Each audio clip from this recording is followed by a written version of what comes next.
J'ai trouvé cette petite question sur un QCM-BIA et elle m'a paru digne d'intérêt. Regardez, à incidence et puissance constante, la mise en virage d'un avion entraîne quoi? Et j'ai eu envie de vous expliquer. Regardez, j'ai fait des petits schémas. Il y en a un où l'avion est en palier, donc à altitude constante, parce que les forces de portance et son propre poids sont en équilibre. À partir du moment où vous voulez mettre un avion en virage, il va falloir incliner, dévier une des forces. C'est la portance qu'on va dévier. En inclinant l'avion, on incline sa portance, comme dans le schéma ici, et l'avion est dévié.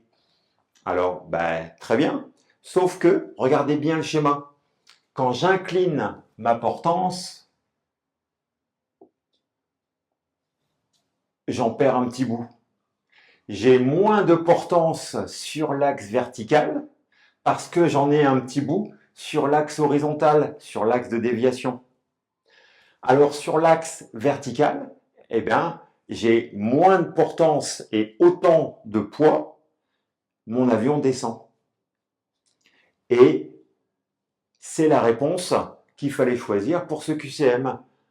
À incidence et puissance constante, la mise en virage d'un avion entraîne une perte d'altitude. J'aimerais bien qu'on aille un petit peu plus loin, parce que dans le cas concret d'un vol-avion, on n'a pas du tout envie de perdre d'altitude. On a envie que si le virage commence à 1500 pieds, on veut qu'il se termine à 1500 pieds. Alors du coup, comment on fait?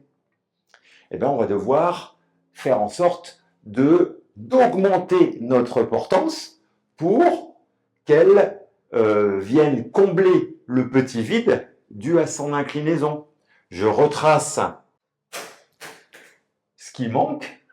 Voilà, il faut augmenter la portance de ça. Alors, comment on va faire ça? C'est bien connu. On va mettre du manche à cabrer pour augmenter l'incidence. Ça va augmenter la portance. Super, notre avion est maintenant à nouveau équilibré, même pendant le virage, entre le poids et la composante de portance sur l'axe vertical. Mais rien n'est gratuit. Regardez la polaire de l'avion. Entre portance et traînée, une évolution de la portance de 1 à 2, de 1 à 2, se paye par une augmentation de traînée en passant de 1 à 2. Du coup, pendant le virage, si j'augmente l'incidence pour augmenter la portance, eh bien, ma traînée augmente, ce qui veut dire que ma vitesse diminue. Est-ce que la perte de vitesse est un problème? Eh bien là, on va avoir deux cas. Si je suis en croisière, je vais perdre 5 nœuds pendant mon virage, ça ne me gêne pas. Sur un avion d'aéroclub, je vais passer de 100 nœuds à 95 nœuds. Mais si je suis en dernier virage, près du sol, et que ma vitesse a été réduite à 1,3 fois la vitesse de décrochage, là, c'est plus le même jeu. Ma vitesse est indexée à un problème de sécurité, la vitesse de décrochage. Et j'ai pas du tout envie que ce petit matelas de 30% par rapport à la vitesse de décrochage soit diminué parce que je mets mon avion en virage. Donc là, je veux pas de diminution de vitesse. Et pour ne pas en avoir, je vais augmenter un peu la puissance pendant le virage. Donc en fait, il y a deux problèmes pendant le virage. Un, je ne veux pas perdre d'altitude, et si jamais je suis près du sol, je ne veux pas perdre de vitesse.